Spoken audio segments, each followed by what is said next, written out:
Salut les amis, j'espère que vous allez bien. Cette vidéo intervient dans le cadre de ma série de vidéos suite à ce qui s'est passé à Ceuta, à l'afflux de migrants, etc. C'est la troisième vidéo de cette série. Il y en a eu deux autres avant voilà, qui étaient plus centrées sur le court terme pour la première, la visite de Pedro Sanchez en Algérie, que ce qui s'est passé à Ceuta intervenait comme par hasard quelques jours après. Il y a eu une autre vidéo où là j'ai extrapolé concernant l'OTAN, Trump, le Moyen-Orient, ce qui s'est passé en Iran il y a quelques mois, ainsi que voilà les embrouilles diplomatiques entre Pedro Sanchez et Donald Trump.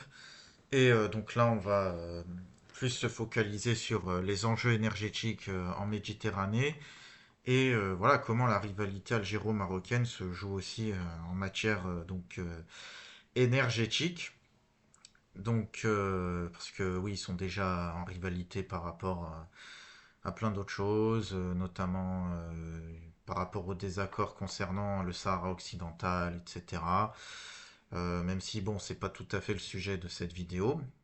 Avant de commencer, bah, n'oublie pas de liker, de t'abonner, commente aussi, partage. Mais ouais, commente, hein, que tu sois d'accord ou pas. Voilà, on est ouvert au débat sur ma chaîne.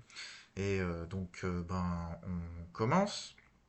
Donc, euh, cette concurrence énergétique, au départ, il s'avérait plutôt être une coopération entre l'Algérie et le Maroc. En 96, il y a eu le gazoduc Maghreb-Europe qui a été inauguré. Il partait, comme tu le vois sur la carte là que je te montre, de Assirmel en Algérie. Désolé hein, pour les arabophones là, si je prononce mal les noms. Mais voilà, donc ça partait d'Algérie et ça transitait par le Maroc pour arriver en Espagne. Le Maroc avait pour avantage qu'il pouvait prélever du gaz et qu'il percevait en plus des redevances. Donc ça permettait au Maroc de profiter de la rente énergétique de l'Algérie. Sauf que donc il y a quelques années, en octobre 2021, il y a eu une rupture diplomatique entre Alger et Rabat. En plus des tensions au Sahara, Alger a décidé de ne pas renouveler le contrat, ce qui pousse le Maroc à inverser les flux. C'est cette fois le Maroc qui doit importer du gaz naturel liquéfié depuis les terminaux espagnols. Sachant que, voilà, à partir de 2022, l'Espagne est également pénalisée par l'Algérie, à partir du moment où Pedro Sanchez a soutenu le plan marocain au Sahara occidental, le projet d'autonomie, ce qui corrobore la marocanité du Sahara occidental. Du coup, Alger, en réponse, a augmenté le prix du gaz livré et a suspendu certaines transactions commerciales avec Madrid. Pour pallier à cela, pour pouvoir contrer la diplomatie énergétique d'Alger, le Maroc s'est mis à avoir son propre projet de gazoduc, voilà, pour pouvoir contourner l'Algérie. C'est le fameux gazoduc Nigeria-Maroc. Le Nigeria, déjà, faut savoir que c'est 30% des réserves de gaz prouvées du continent. Il s'agit d'un énorme projet à 13 pays d'Afrique de l'Ouest, avec un tracé de 5 600 km et qui a pour point d'arrivée le gazoduc GME, justement, le gazoduc Maghreb-Europe.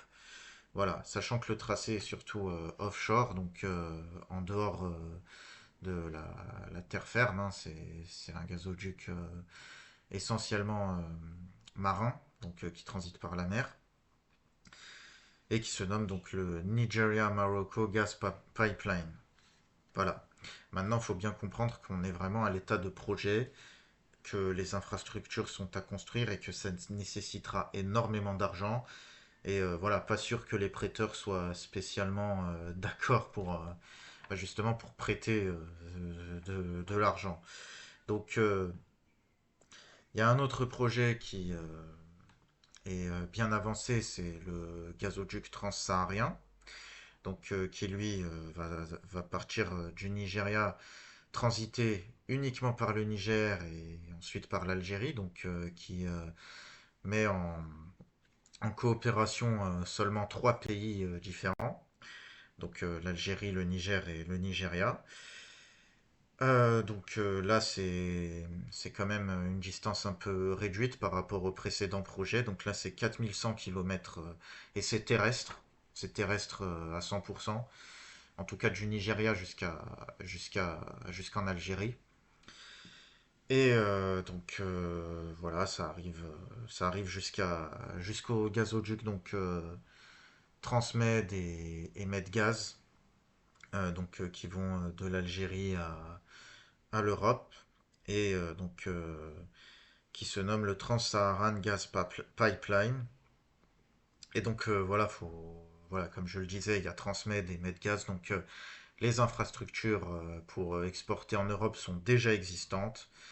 Et donc le projet est quasiment concret, hein. Il reste encore quelques éléments bloquants avec le terreau, donc le terreau RISM, il y a certains mots qu'on n'a pas le droit de prononcer sur YouTube, donc dans le Sahel, sachant que voilà, les relations entre l'Algérie et l'AES, l'alliance qui s'est formée entre le Niger, le Burkina Faso et le Mali, ont été un peu ternies depuis que le Mali est sorti des accords d'Alger en 2024. Mais ça commence à aller mieux. Depuis juillet, il y a un rapprochement qui commence entre le Mali et l'Algérie. Donc ça peut aider donc ce projet de gazoduc transsaharien à se concrétiser parce que le Niger suivait donc un peu le Mali dans sa brouille diplomatique avec l'Algérie sans se montrer. Il n'y a jamais eu de grosses déclarations anti-Algérie de la part du Niger, mais voilà, le Niger, dans le cadre de l'AES, était obligé, que ce soit sincèrement ou à contre-cœur, ben, de suivre un peu le Mali dans sa posture. Là, avec le rapprochement entre Alger et Bamako, ben, ça risque de ne plus être le cas. Et donc voilà, l'enjeu va être vraiment pour les trois pays du projet de gazoduc transsaharien, ainsi que pour les pays de l'AES, ben, de sécuriser la zone, afin que ce projet puisse profiter donc un maximum à la région. Et sachant qu'il y a plus de 1000 km donc, de tuyaux hein, qui passent par le Niger. Donc pour sécuriser tout ça, voilà, va falloir coopérer donc militairement. Et c'est dans ce cadre justement qu'intervient donc là je te montre un tweet donc c'est là qu'intervient justement l'offre par Alger donc d'hélicoptères et de matériel militaire au Niger, hein. Ce n'est pas de la générosité gratuite. C'est vraiment parce que donc c'est bien, ça permet justement d'opérer un rapprochement diplomatique entre, entre l'Algérie et le Niger et l'ensemble de l'AES. Mais voilà, ça envoie le message comme quoi l'Algérie est prête à aider à sécuriser la zone et que voilà, il y a des intérêts en commun entre les différents pays. Si tu veux en savoir plus un peu sur tout ce qui se passe au Sahel, etc., ben j'avais fait une grosse vidéo à ce sujet il y a quelques mois, donc tu as le lien normalement en haut à droite de ton écran.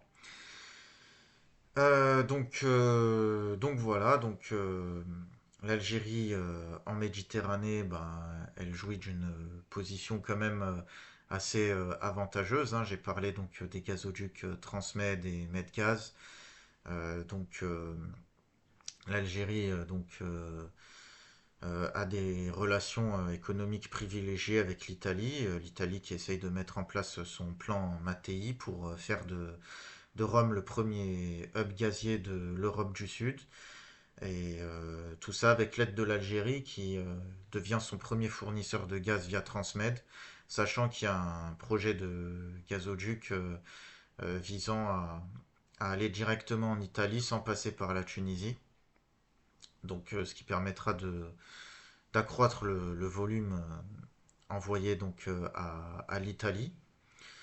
Et puis évidemment, il y a voilà donc la contrepartie aussi en termes diplomatiques pour que l'Italie puisse bénéficier de ces avantages-là, c'est que Rome doit adopter une position de stricte neutralité par rapport au Sahara occidental, hein, donc ne pas prendre parti pour la position algérienne qui veut un référendum pour le Sahara occidental et qui est et qui soutient le mouvement du Polisario, donc le mouvement indépendantiste sahraoui, et ne pas prendre parti pour la position marocaine qui vise à rattacher donc le Sahara occidental au Maroc via un plan d'autonomie.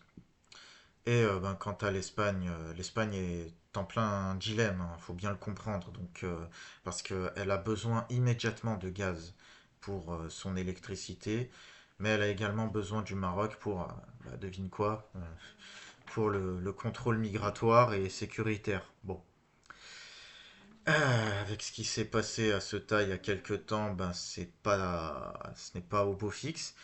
Mais voilà, il y a ce dilemme-là qui se joue pour Madrid.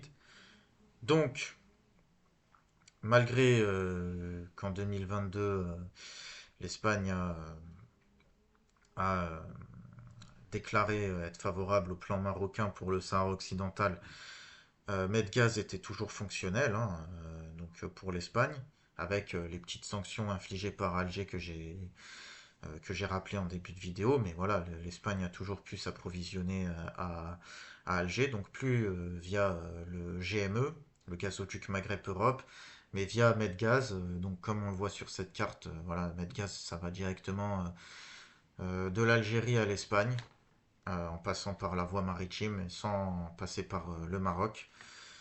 Donc il y a eu donc le rapprochement récent avec Alger, voilà, ça met en évidence ce que je disais, hein, que l'Espagne a vraiment besoin de gaz maintenant, ce que peut fournir Alger directement, hein, contrairement au Maroc qui lui voilà, a besoin que son plan de gazoduc Maroc-Nigeria se concrétise. Maintenant, est-ce que c'est bien parti, sachant que voilà, faut mettre 13 pays différents d'accord, là où Alger n'a besoin que de mettre 3 pays d'accord et que les infrastructures sont déjà là pour Alger, que Alger est déjà un très gros fournisseur de gaz à l'Europe, euh, bah, je pense que l'avantage est pour Alger, donc c'est pas, hein, peut-être que j'ai des biais parce que je suis d'origine algérienne, je sais pas, mais en tout cas, voilà, en tout cas j'ai essayé de faire cette vidéo le plus objectivement possible. Et voilà, il faut bien comprendre qu'il y a cet enjeu aussi hein, dans l'affaire de Ceuta, hein. Pour moi, ce n'est pas un hasard si il s'est passé ce qui s'est passé peu de temps après que Pedro Sanchez se soit rendu en Algérie, hein. Le Maroc rappelle qu'il peut utiliser la pression migratoire pour justement faire faiblir l'Espagne. Donc voilà, donc les Marocains qui m'écoutent, rassurez-vous, je pense que c'est la dernière vidéo sur la série qui est inspirée de ce qui s'est passé à Ceuta, hein. Pour les prochaines vidéos, on va passer à d'autres sujets normalement, hein, évidemment. Et que dire d'autre si ce n'est merci de m'avoir écouté jusque-là. Encore une fois, likez, commentez, hein, n'hésitez pas à donner votre opinion, que vous soyez d'accord ou pas. Moi, je censure personne, hein. Abonnez-vous aussi hein, pour plus de contenu, partagez et en commentaire épinglé, vous aurez le lien vers mes précédentes vidéos sur ce sujet ainsi que la vidéo sur le Sahel. Allez, ciao tout le monde, merci.